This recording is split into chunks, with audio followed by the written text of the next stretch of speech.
신약성경 201쪽입니다. 사도행전 9장.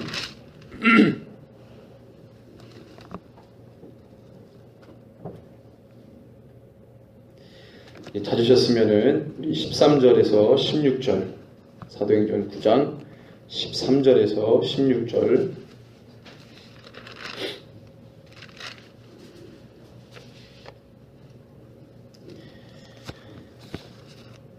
같이 우리 한 목소리로 봉독합니다.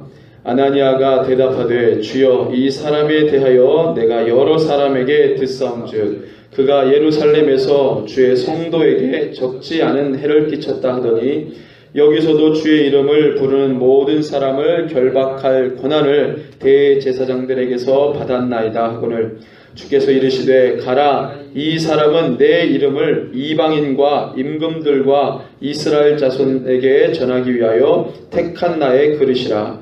그가 내 이름을 위하여 얼마나 고난을 받아야 할 것을 내가 그에게 보이리라 하시니 아멘. 예, 우리 한번 더 읽겠습니다. 우리 9장 1절에서 우리 9절까지 9장 1절에서 9절까지 한 목소리로 봉독합니다. 사울이 주의 제자들에 대하여 여전히 유업과 살기가 등등하여 대제사장에게 가서 다메섹 여러 회당에 거저갈 공문을 청하니 이는 만일 그 도를 따르는 사람을 만나면 남녀를 막론하고 결박하여 예루살렘으로 잡아오려 함이라. 사울이 길을 가다가 다메섹에 가까이 이르더니 호련히 하늘로부터 빛이 그를 둘러 비추는지라. 땅에 엎드려져 들음에 소리가 있어 이르시되 사울아 사울아 내가 어찌하여 나를 박해하느냐 하시거늘 대답하되 주여 누구시니이까 이르시되 나는 내가 박해하는 예수라. 너는 일어나 시내로 들어가라. 내가 행할 것을 내게 이를 자가 있느니라 하시니 같이 가던 사람들은 소리만 듣고 아무도 보지 못하여 말을 못하고 서 있더라. 사울이 땅에서 일어나 눈은 떴으나 아무것도 보지 못하고 사람의 손에 끌려 다메섹으로 들어가서 사흘 동안 보지 못하고 먹지도 마시지도 아니하니라. 아멘. 예, 오늘 우리 사도행전 9장 말씀입니다. 하나님의 나라를 침노하는 자라는 제목을 가지고 하나님 말씀 함께 나누려고 합니다. 이 성경이 다른 종교에 경전하고 다른 점은 제가 몇 번 이렇게 말씀을 드렸지만 이 역사가 있다는 겁니다. 사건이 기록되어 있다는 거예요. 뭐 불교의 불경 다 이렇게 이 성문법 형식으로 되어 있죠. 뭐 해라, 뭐 하지 마라, 뭐 이런 식으로 되어 있고 이슬람의 꾸란도 뭐 비슷한 형태로 되어 있습니다.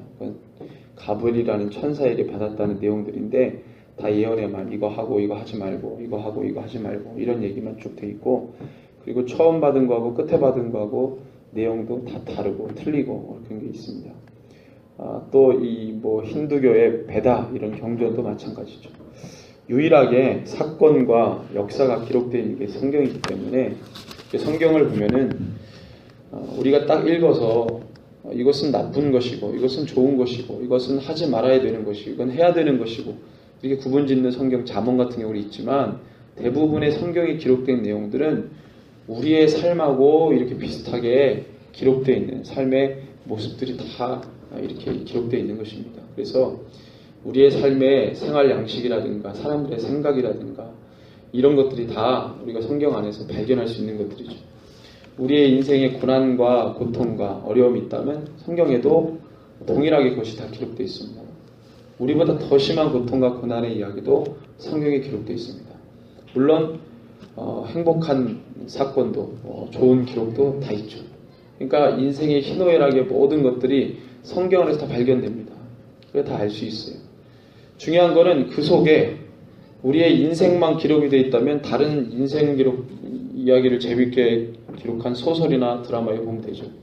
근데 성경을 보는 것은 그 인생이 기록되어 있지만 그 속에 우리가 어느 인생사를 우리가 뒤져봐도 정말로 희미해지지 않고 사라지지 않고 흔들리지 않는 인간이 정말로 사람이 정말로 붙들어야 될 중요한 가치가 여기에 기록되어 있기 때문에 성경을 보는 겁니다. 그것이 아니면 성경 안 보죠. 볼 필요가 없죠. 어디 가든지 들을 수 있고 어디 가든지 우리가 접할 수 있는 내용이라 뭐하러 성경이 있습니까? 이 성경에는 어디 가도 접할 수 없는 우리 영혼, 이 사람의 영혼이 정말로 붙들어야 될 그 내용이 기록되어 있기 때문에 우리 성경을 보는 것이죠. 우리가 성경을 보면은 와, 나와 비슷한 인생을 살았네. 와, 나도 이런 어려움이 있었는데 하는 내용이 있죠. 그런데 그것뿐만 아니라 그 속에서 우리가 뭘 발견하느냐. 하나님께서 천지만물을 창조하신 하나님이 그 사건을 통해 나에게 말씀하시는 게 뭐냐. 이게 중요한 거거든요. 다른 책에는 그런 게 없죠. 그냥 인간의 교훈 그리고 많은 거죠. 그 영혼을 살릴, 영혼을 새롭게 할 그 내용은 없다는 거예요. 우리 성경의 다른 점은 우리의 영혼을 책임지고 우리의 영혼을 새롭게 하고 우리의 영혼을 회복시키는 아주 신비스러운 내용들이 신묘막측한 그런 내용들이 성경 안에 있기 때문에 우리가 성경을 보는 것이죠. 오늘도 마찬가지로 한 인생에 대한 이야기가 나옵니다. 우리가 인생 왜, 이 사람에 대해서 우리가 왜 들어야 되느냐. 이곳에 이 사람을 통해서 하나님께서 일하시는 내용 가운데 우리가 정말로 붙들어야 될, 그리스도인들이 정말로 붙들어야 될 중요한 메시지가 있기 때문에 우리가 오늘 한 사람에게 좀 주목하려고 합니다. 오늘 말씀의 내용에 보면은 바울이라고 하는 사람, 이 교회, 우리가 정말로 중요하게 여기는 이 그리스도, 이 교회를 2000년 동안 정말로 이 분별력 있게, 정말로 이 온전한 하나님의 고백에 대해 교회를 세우겠다고 그랬는데 그 고백을 고백답게 그렇게 우리에게 가르치고 전달해준 이 바울이라고 하는 사람의 시작에 대해서 좀 이야기를 하려고 합니다. 오늘 말씀의 제목이 하나님의 나라를 침노하는 자라는 제목인데 이 바울을 어떻게 정의할까 생각을 했습니다. 바울이라는 사람을 어떻게 정의할까? 여러 가지 많은 이야기들로 글로 우리가 말할 수 있지만 바로 오늘 제목과 같은 것이죠. 하나님의 나라를 침노하는 자.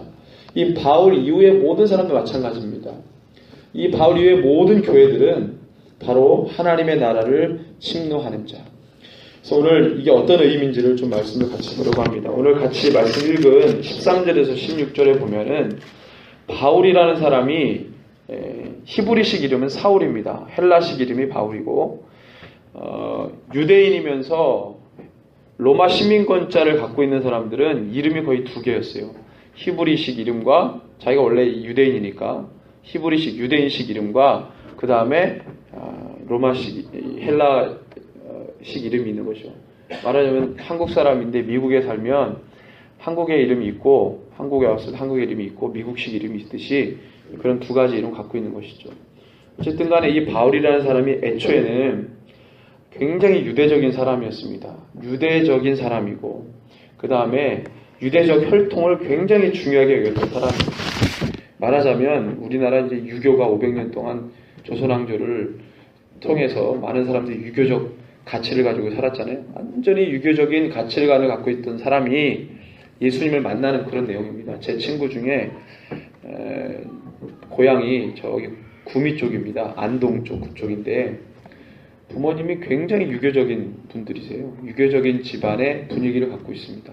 제사도 드리고 철저하게 유교적인 그런 그냥 유교적 생각을 갖고 있는 사람이 아니라 유교적 문화와 유교가 종교입니다. 종교인지 잘 모르시는데 그 종교적 모든 행위를 다 하는 집안인데 그 집안에 아들이 이제 둘이 있는데 둘 다 어떻게 예수를 믿게 됐어요. 중고등학교 때. 그래서 아버지가 막 성경을 불태우고 찍고 교회 가면 다리 몽둥이 부러뜨린다고 그랬던 친구입니다.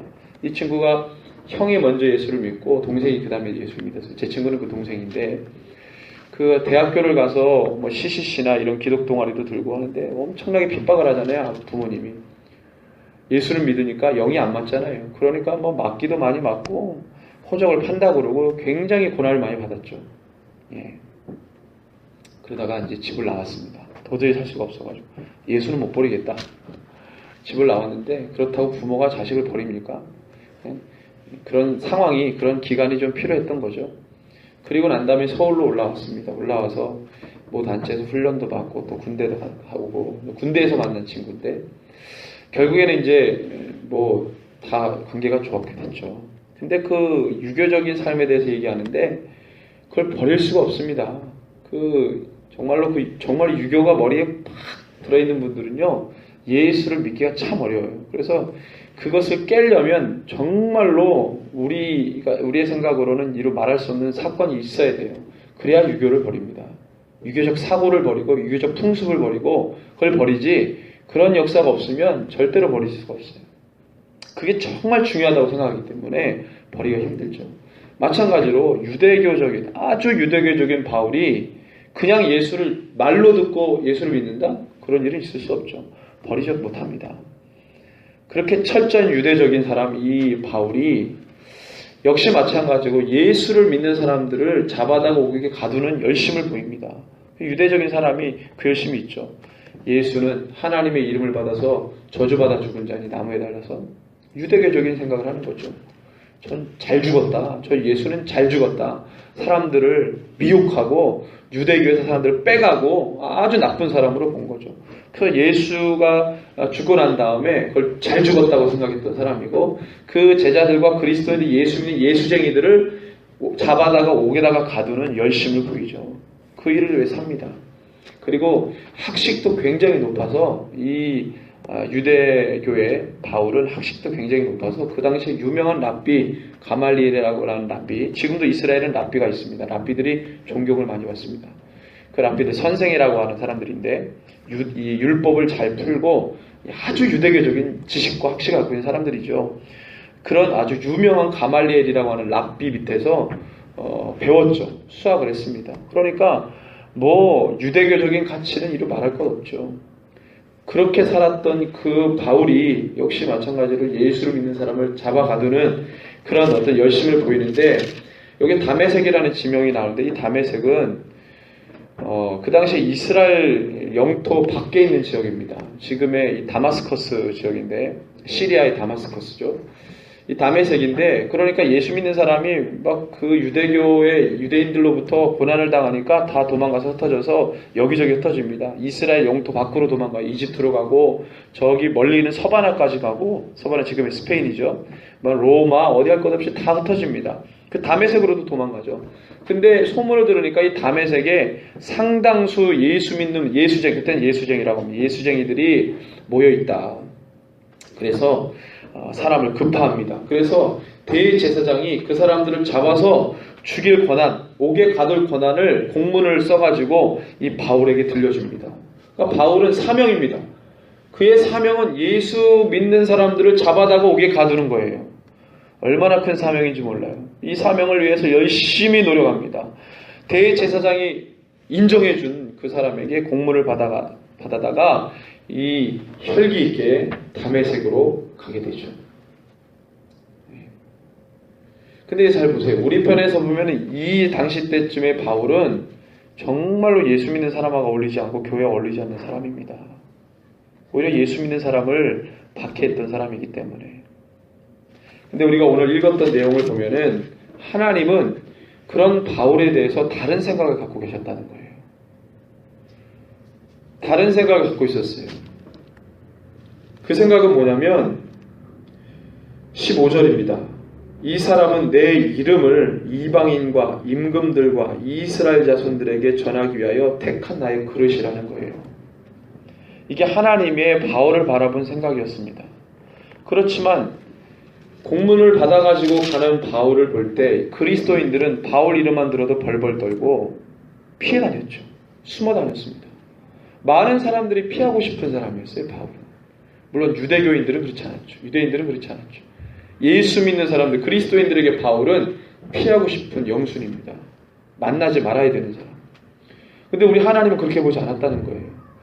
저 사람이, 저 인생이 나를 위해, 이방인과 임금들을 위해 나의 이름을 드러내고 나의 이름을 전하는 내가 택한 그릇이라고 말씀하시는 거예요.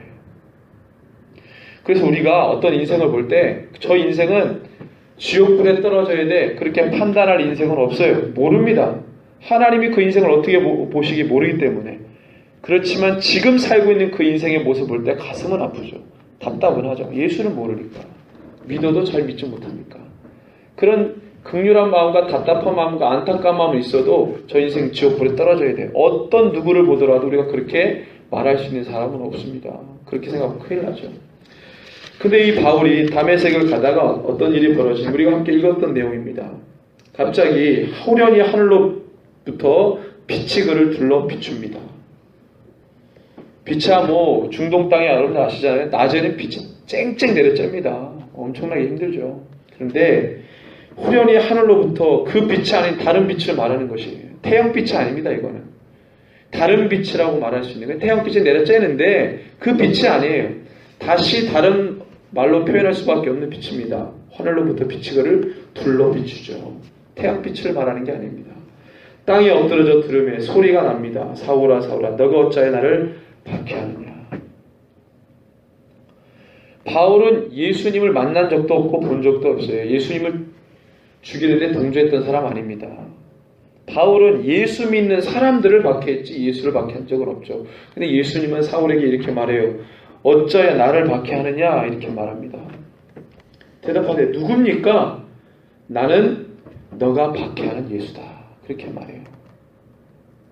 예수님은 그걸 동일시한 겁니다. 예수 믿는 사람 그리스도인들을 박해하면 그게 본인이 박해를 받는 거예요. 가슴 아프고 안타까워지는 거죠. 스데반 집사가 돌에 맞아 죽을 때 예수님도 함께 그 돌에 맞으시는 거예요. 그 고난과 고통을 함께 겪으시는 거예요. 그래서 보호자 우편에 서 계시는 것을 스데반이 보게 되잖아요. 함께 그 일을 겪으시는 겁니다. 그 고난에 동참하시는 거죠. 너가 박해하는 예수다.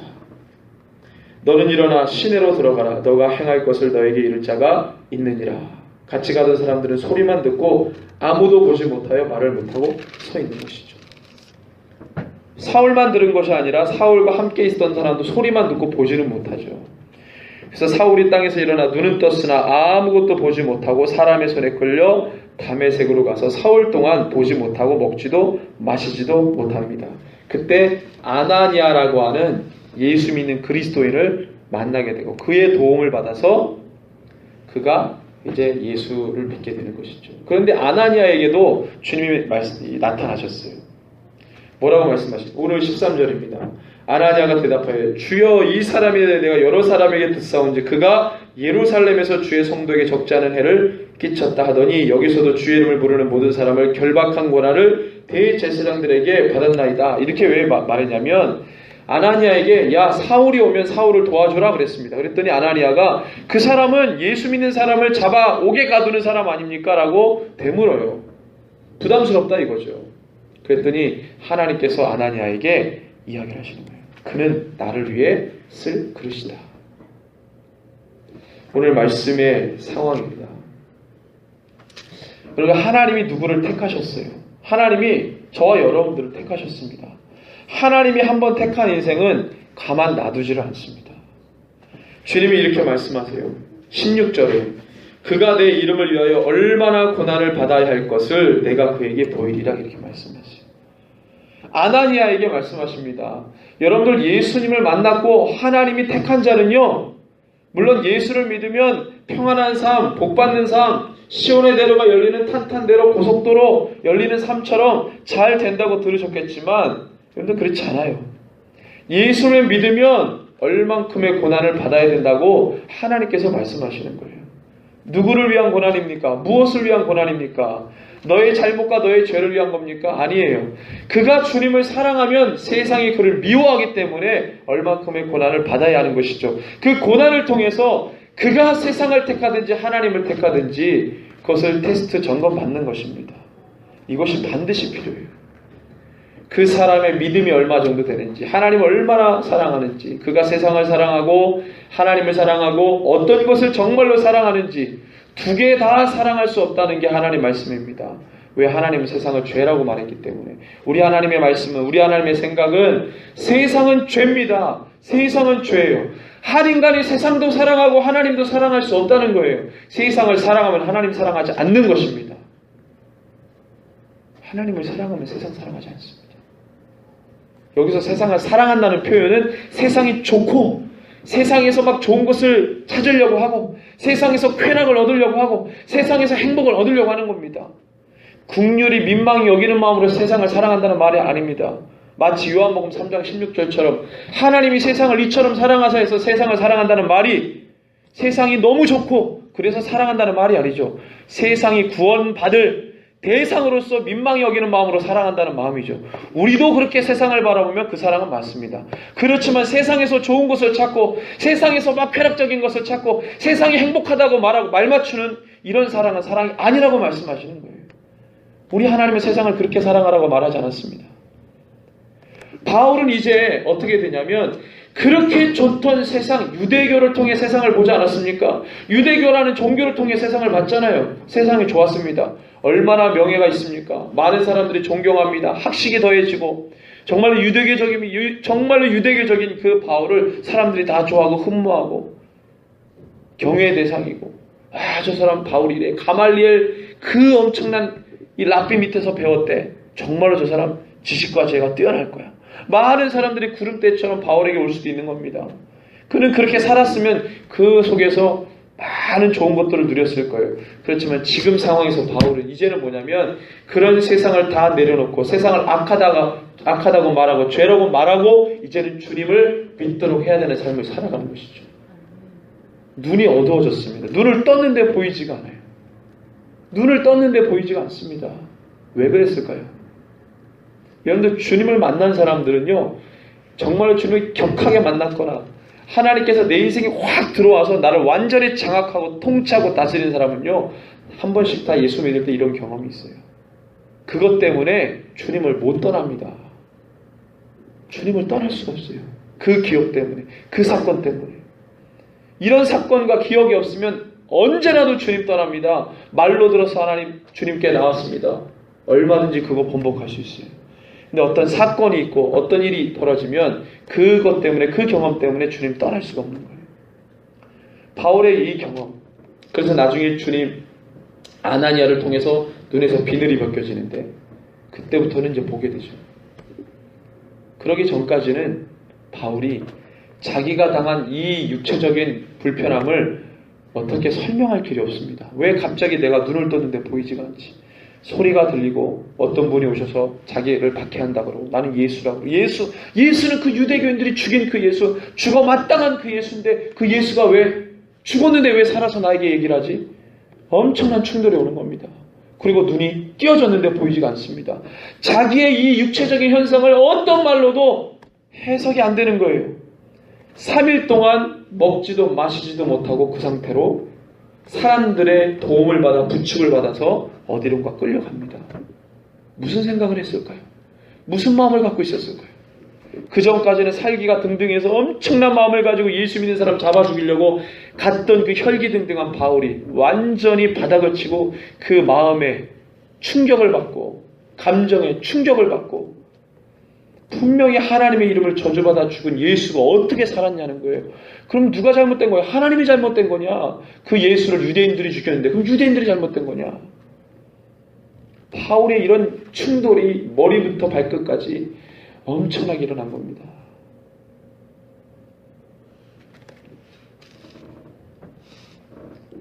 그리고 준비된 사람 아나니아를 만나게 되죠. 이런 상황들을 볼 때 하나님이 너무나도 바울을 사랑하신다는 느낌이 들어요.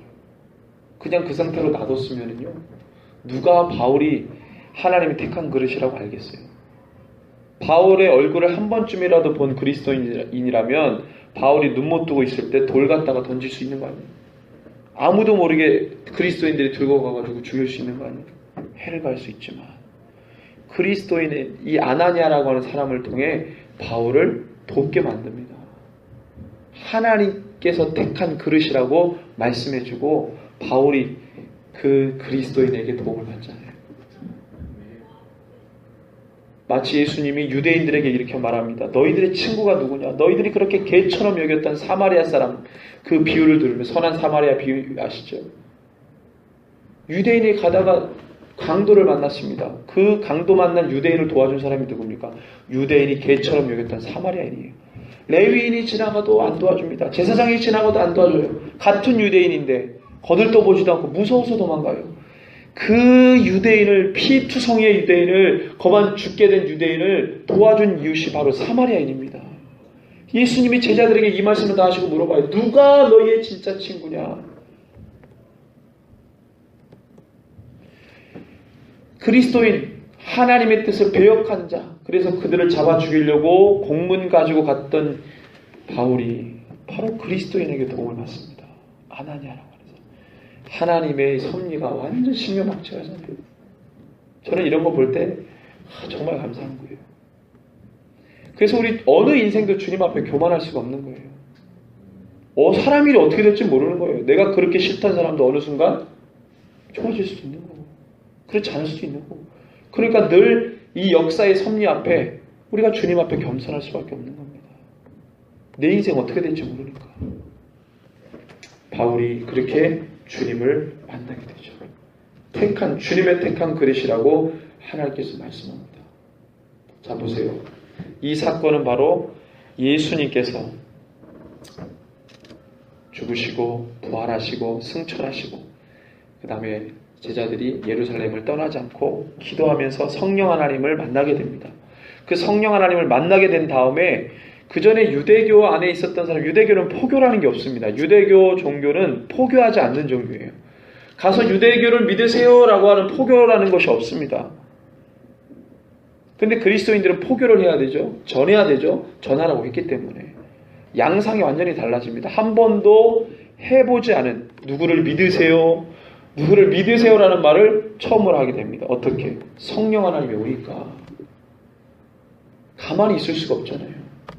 가만히 있을 수 없습니다. 원래 유대교의 회당 스타일은 뭐냐면 누구라도 말씀을 아는 사람이 앞에 나와서 랍비가 자리를 내어줍니다. 그럼 말씀을 잘하는 사람이 나와서 말씀을 전하는 거예요. 그게 유대교의 회당의 어떤 이 모습이었습니다. 그러니까 지식 없는 사람은 앞에 나와서 얘기도 못해요. 들어야 돼요, 그냥. 지식이 없고 율법 모르면 가만히 앉아 있어야 돼요. 율법 알고 지식 있는 사람을 랍비라고 했기 때문에. 유명한 어느 랍비가 있으면 이렇게 청해가지고 자리를 내주고 얘기를 합니다. 그럼 듣습니다. 아멘, 아민, 아민 합니다. 예수님께서 가버나움 회당이나 또 회당 가면은 뭐예요? 말씀 전하시잖아요. 율법을 알면 누구든지 할 수 있었어요. 근데 모르는 자가 와가지고 말하지 못합니다. 그런데 성령을 받으니까 베드로가 설교하기 시작합니다. 그 수많은 사람들 앞에서. 성령을 받으면 가만히 있을 수가 없어요. 성령을 받으면 성령님이 내 안에 들어오시면 가만히 있을 수가 없습니다. 주의 말씀을 전합니다. 자기를 자랑하는 게 아니라 하나님의 나라를 선포하고 하나님의 나라를 증언합니다. 예수를 말합니다. 예수가 누구냐? 너희들 유대인들이 죽인 예수가 바로 구약에서 하나님께서 주의 선지자들을 통해 주신 바로 그다. 그렇게 이야기합니다. 성령 받아서 막 이러고 있으니까 사람들이 술 취한 것 같다. 그런데 베드로가 뭐라고 합니까? 이는 술 취한 것이 아니라 바로 요엘서 선지자에게 말씀하신 그 일이 바로 이루어지는 것이다. 말세 마지막 날에 모든 사람들에게 내가 내 영을 부어주리니 남녀노소 상관없이 모든 영혼에게 주의 거룩한 영을 부어주겠다. 그 말씀의 성취가 바로 지금 이 상황이다. 성령 하나님이 들어오니까 가만히 있을 수가 없습니다. 손들고 이야기합니다. 그들 앞에 나와서 하나님의 나라가 어떤지를 이야기합니다. 예수님이 어떤 분인지 이야기합니다. 가만히 있을 수가 없죠. 그 뒤로부터 사도들은 어떤 자리든지 예수님을 증언합니다. 감옥에 gat혀서 대제사장이 막 신문하고 고문하는 그 자리에서도 베드로가 설교합니다. 자기 자신에 대해서 변론하는 자리잖아요. 재판하고 재판받는 자리는. 근데 자기 자신에 대해서 변론하지 않고 설교를 하는 거예요. 예수가 누군지를 설교합니다. 하나님의 나라가 뭔지를 설교해요. 그 얘기를 한참 듣다 보니까 가말리엘이 보니까 저들은 가만 놔둬야 되겠다. 만약에 저들의 지식과 경험으로 난 사람들이라면 나중에 시간이 지나면 다 사람들 흩어지고 저 사람도 죽을 거야. 그렇지만 하나님이 낸 사람이라면 우리가 저들을 어쩌지 못한다. 굉장히 지혜로운 얘기죠. 유대교 가말리엘, 바울을 키웠던 스승 아닙니까?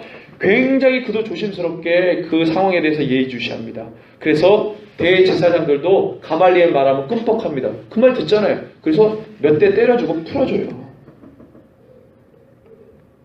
그리고 난 다음에 사도가들이 풀려났다는 이야기를 교회 성도들에게 이야기하니까 성도들이 하나님께 감사하며 기뻐하며 말씀대로 되시는군요. 그러면서 시편 2편의 내용을 우리가 저번에 한번 봤잖아요. 그걸 그대로 선포합니다. 그대로 선포해요. 그러면서 기뻐합니다. 사도들이 예수 믿으니까 고난이 왔군요. 실제로 그렇게 되고 있군요. 시편 2편의 말씀이 성취됐군요.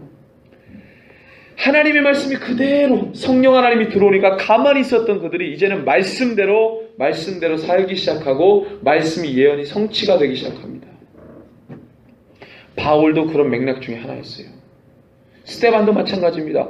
성령을 받으니까 7 집사가 빌립이 가서 복음 전하고 스데반이 설교하다가 돌에 맞아 죽고 가만히 있으면 되는데, 숨만 쉬고 가만히 있으면 되는데, 예수 믿고 숨만 쉬고 가만히 있으면 되는데, 성령을 받아도 안 받은 척하고 예수를 믿어도 예수 모르는 척하고 그리스도인인데 그리스도인인지 아닌지 알 길이 없고 숨기고, 저 사람이 진짜 예수 믿는 사람인지 아닌지 알 길이 없는 거예요. 우리는 좀 그렇게 살잖아요. 요즘에는 예수 믿는다는 게 굉장히 좀 창피해요. 어디 가서 예수 믿는다는 말 한마디 듣고 그렇게 우리가 살고 있잖아요. 근데 성령이 들어오시면 가만히 있을 수가 없습니다. 전해야 되고, 하나님의 말씀이 계속 생각이 나니까 말해야 되고, 이야기해야 되고, 설명해야 되고, 그게 바로 성령의 사람이죠. 바울도 마찬가지예요. 바울 이후에 봅시다. 하나님을 이렇게 만난 바울이 조용히 살았나? 아니에요. 사도들을 찾아가려고 애를 씁니다. 예루살렘도 갑니다. 다른 사람의 눈을 피해 도망도 가고, 이것이 전혀 예의치 않으니까 또 어디로 가요? 자기 고향으로도 가고, 그 자기 고향 소아시아, 지금의 터키 지방 아닙니까? 소아시아 지역 10년 동안 칩과에 들어가서 거기에서 그냥 전도합니다. 그리고 나중에 바나바라는 사람이 안디옥 교회를 청구할 때 그때 이제 등장하죠. 가만히 있질 않아요. 가만히 있을 수가 없어요. 오늘 말씀의 제목이 뭡니까? 하나님의 나라를 침노하는 자예요. 근데 이 말씀이 마태복음에 나오고 누가복음에 나옵니다. 마태복음 11장 12절 13절에 보면은 예수님이 말씀하시는 거예요. 세례 요한의 때부터 지금까지 천국은 침노를 당하나니 침노하는 자는 빼앗느니라. 모든 선지자와 율법에 예언한 것은 요한까지니. 이렇게 말씀하세요. 그 다음에 똑같은 맥락에서 누가복음 16장 16절에 율법과 선지자는 요한의 때까지요, 그 후부터는 하나님 나라의 복음이 전파되어 사람마다 그리로 침입하느니라. 그렇게 설명해요. 그래서 제가 이거를 헬라어 성경을 찾아봤어요. 헬라어로 이 침입이라는 단어, 이 마태복음 11장의 침노라는 단어가 도대체 뭐냐? 저는 바울하면 생각나는 게 그 단어였거든요. 침노. 그랬더니 단어가 누가복음 16절에 나오는 침입이라는 단어, 침입이라고 한글로 번역된 이 단어, 마태복음 11장에 침노라고 한글로 번역된 이 단어는 헬라어로 완전하게 똑같은 단어예요. 비아제타이라는 단어입니다. 이 비아제타이를 찾아봤습니다. 무슨 단어인지. 굉장히 폭력적인 단어예요. 폭력적인 단어입니다. 예를 들면 이거죠. 침입이라는 이 비아제타이는요, 문을 부시고 강제로 들어가, 이런 뜻입니다. 폭력적인 단어 아닙니다. 아주 신사적으로 문을 열고 똑똑똑 누굽니다 라고 문을 열고 들어가는 단어가 아닙니다. 이거는 문을 부시고 들어가, 폭력적인 단어예요. 마태복음 11장 12절에 13절을 말씀해 보면 침노하는 자라는 단어가 있습니다. 비아스타이, 이거는 때리다, 침노하는 자, 때리다, 폭력을 휘두르다, 이런 단어예요. 빼앗는다, 강탈하다, 아르파주신이라는 단어입니다. 강탈하다, 강제로 빼앗다, 이런 단어예요. 예수님이 하나님의 나라의 복음이, 율법과 선지자는 요한의 때까지요, 그 후부터는 하나님의 나라의 복음이 전파되어서 사람마다 그리로 침입하여 들어간다라는 단어를 할 때 이 헬라어 단어가 아주 폭력적인 단어를 쓴 거예요. 그걸 나타낸 겁니다.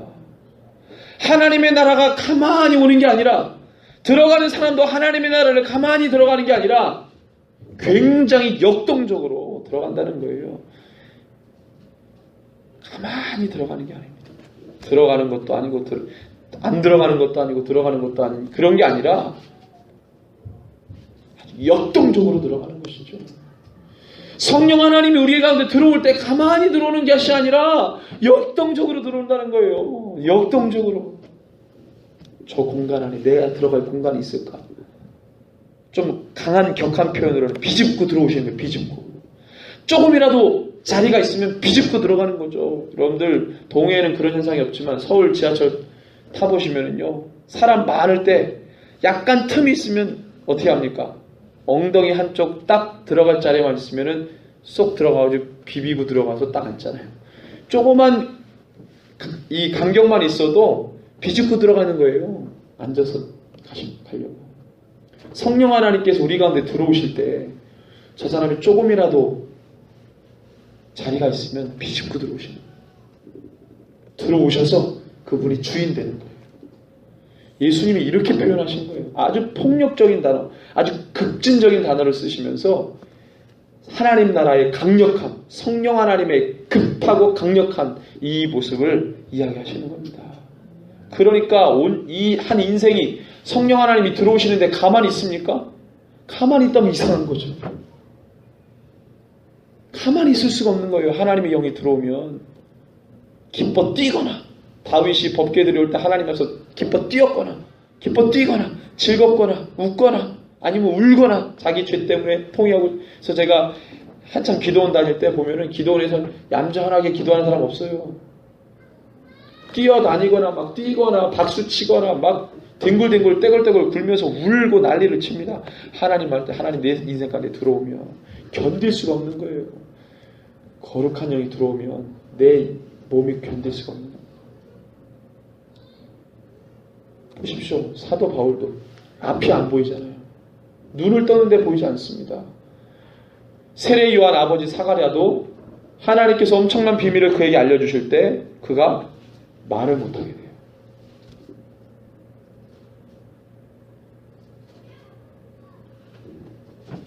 성령 하나님이 사로잡힌 바 되시기를 바랍니다. 내가 예수 믿노라 하면서 하나님의 영이 내 안에 있지 않으면, 그리스도의 영이 없으면 그리스도의 사람이 아니라고 바울이 로마서 8장에 이야기합니다. 그리스도의 영은 뭡니까? 예수의 영. 예수의 영은 성령입니다. 하나님의 영, 거룩한 영, 성결의 영, 우리의 삶을 정리하고 교통 질서 딱 잡게 만들고 질서 있게 만들고 품위 있게 만들고, 그게 바로 성령 하나님이에요. 주님을 만날 그 시점에는 사람들이 술 취한 것처럼 막 나불나불대고 뭐 엄청난 일들이 벌어졌죠. 제자들이 성령 받으니까 사람들이 저 사람 술 취한 거 아니야? 그렇게 얘기했던 것처럼, 성령 받은 사람이 성령 받을 때는 드러나는 현상 자체가 그럴 수 있지만 그 다음부터는 그 성령이 지배하기 시작할 때 그의 삶은 질서가 있고 기품이 있고 깨끗하고 바르고 성결하고. 성령 하나님 그렇게 이끌어 가시는 거예요.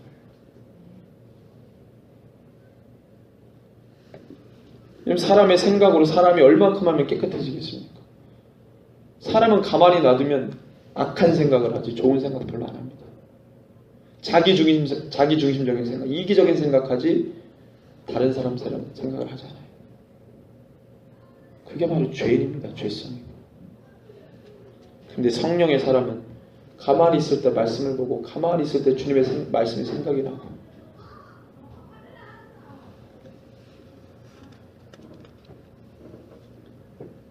마태복음 11장에도 마찬가지입니다. 세례 요한의 때부터 지금까지 천국은 침노를 당한다고 말합니다. 침노를 당하는 거예요. 침노하는 자는 빼앗느니라. 강제적으로. 여러분들 주님 앞에 열심을 내시기를 바랍니다. 하나님을 사랑하는 열심은 과유불급이라는 말이 거기는 괜찮아요. 하나님을 사랑하는 열심은 넘쳐나도 상관없습니다. 넘쳐나도 상관없어요. 다른 일들은 좀 균형을 맞춰가면서 해야 될 필요가 있지만 하나님 사랑하고 하나님께 열심을 내는 데는 도가 지나쳐도 상관없습니다. 하나님 사랑할 때 더 많이 사랑하십시오.